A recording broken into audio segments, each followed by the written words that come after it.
Bonjour, bonsoir. Bienvenue sur la chaîne de l'immigration et de l'entrepreneuriat. Aujourd'hui, nous allons parler de l'estime de soi. Vous savez, quand on débute une activité, on commence une activité, on a très souvent peur d'être leader, de se mettre en avant, de se mettre devant les gens ou bien de s'exprimer en public. Pareil, lorsque j'ai démarré la chaîne YouTube Immigration et Entrepreneuriat, j'avais vraiment peur de ce que pouvaient penser les gens. Donc, si vous vous rappelez, les toutes premières vidéos que j'ai tournées, j'étais quelqu'un d'assez réservé, assez timide. J'avais peur des gens, j'avais peur de m'exprimer à l'écran. Mais tôt ou tard, il faut commencer par quelque chose, il faut surmonter ses peurs, il faut affronter le regard des autres. Et de fil en aiguille, vous pouvez voir, de vidéo en vidéo, j'ai fini par dépasser cette étape-là. Alors aujourd'hui, je vous partage mon expérience. Je suis quelqu'un de nature très réservé, timide, qui n'a pas toujours été la personne que vous voyez au quotidien à l'écran. C'est quelqu'un qui ne prenait pas la parole en public, c'est quelqu'un qui ne levait jamais le doigt en classe. Voilà, c'est quelqu'un qui ne donnait jamais son opinion ou bien son point de vue, tout simplement parce qu'il avait peur, soit du jugement des autres, du regard des autres, ou encore que j'allais me tromper sur un détail. Et rapidement, vous comprenez que cela a tout à voir avec l'estime de soi, la peur de s'affirmer. Alors, il faut comprendre que nous sommes dans un monde où, tôt ou tard, vous êtes appelé à donner votre opinion. Et si, dès à présent, vous n'avez pas à vous conforter dans la situation que ce que vous dites, vous êtes convaincu de ce que vous dites, alors il va être très difficile de vous affirmer. Vous serez toujours comme quelqu'un qui suit la masse. Lorsque les gens vont à gauche, vous allez à gauche. Lorsque les gens vont à droite, vous allez à droite.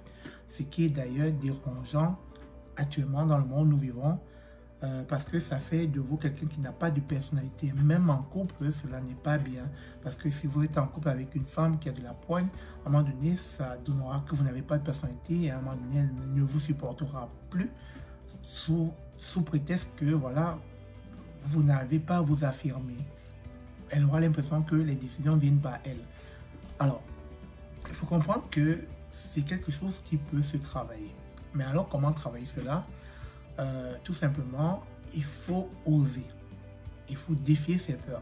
Et comment défier ses peurs? Il faut déjà se donner pour mission de commencer les petites choses. Les petites choses pour lesquelles on est très souvent gêné, on est très souvent mal pris. Et c'est en commençant ces petites choses que vous allez, de fil en aiguille, dépasser vos peurs. Alors moi, tout simplement, je partage mon expérience. J'ai pris la caméra un jour, je me suis mis devant la caméra. J'ai dit, ce que tu vas dire là, les gens vont écouter. Et tiens-toi tranquille, après il y aura des retours. Ça pourrait être positif, comme ça pourrait être négatif. Est-ce que tu vas supporter cela? Est-ce que tu vas supporter le jugement des autres? Est-ce que tu vas supporter d'entendre quelqu'un dire dans la foule que mais qu'est-ce qu'il raconte celui-là?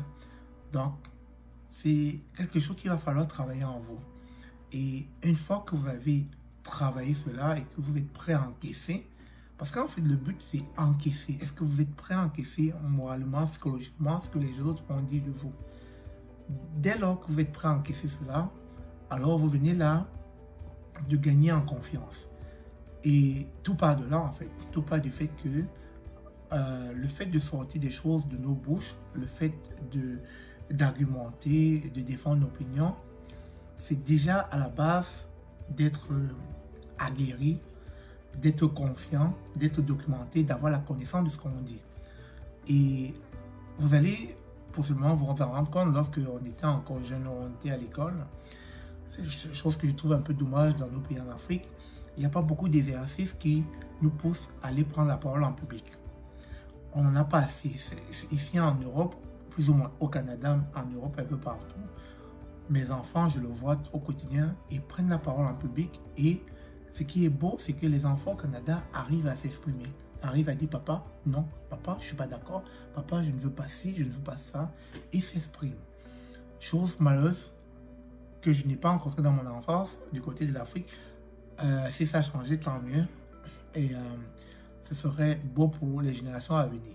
Alors, il faut savoir que du fait qu'on n'a pas été éduqué à prendre la parole en public, on grandit souvent avec cette crainte-là de s'exprimer, cette crainte, cette peur de ce que les autres vont dire de nous. Et c'est comme ça qu'on évolue au quotidien. et on finit par avoir cette personnalité de la personne qui ne parle pas, de la personne qui n'a rien à dire.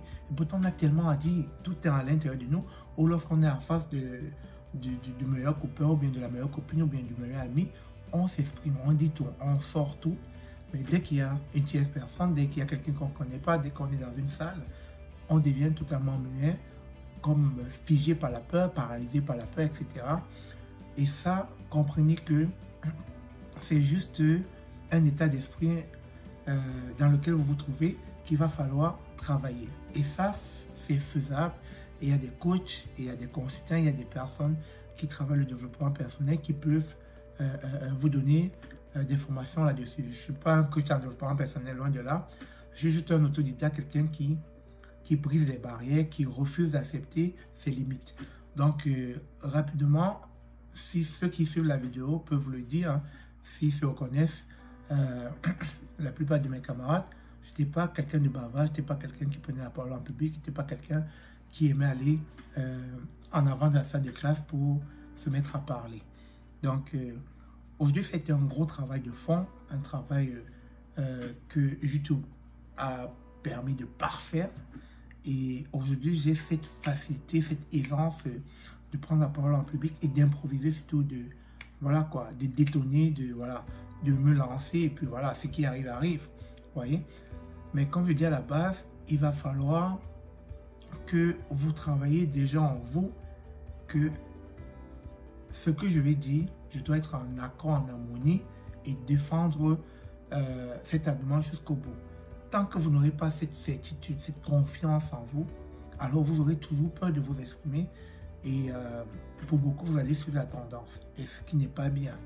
À un moment donné, il est temps de s'exprimer, il est temps de dire « oh, il faut ce qu'on pense », quitte à se tromper et après à se faire corriger. C'est pas mauvais de se faire corriger. Donc, je voulais juste partager avec vous mon parcours, si je peux appeler oratoire, qui n'a pas toujours été chose facile, parce que beaucoup, pour le moment, doivent me voir parler et se dire « oh, ce gars, il a cette aisance, cette facilité de parler ». Mais ça n'a pas toujours été comme ça. C'est quelqu'un dans la vraie vie d'introverti, de fermé, oui, qui a beaucoup de personnes, un grand réseau d'amis, mais c'est différent de parler à une personne que de parler à une salle, vous voyez. Mais aujourd'hui, ça se fait bien de parler à plusieurs personnes, de parler à une salle.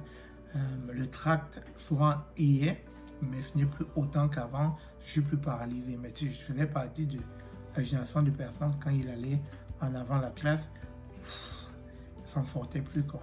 C'était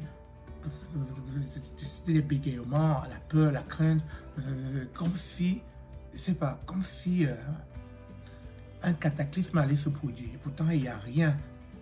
C'est juste toi, exprime-toi, dis ce que tu as dit, that's it. C'est tout. Donc, il y a eu un gros travail de fond et ça n'a pas toujours été facile. Donc, c'est juste pour pousser ceux-là qui écoutent, qui regardent en se disant « oh, je ne peux pas faire ce qu'il fait, je peux pas... » Non, non, non. Tu peux le faire. C'est possible.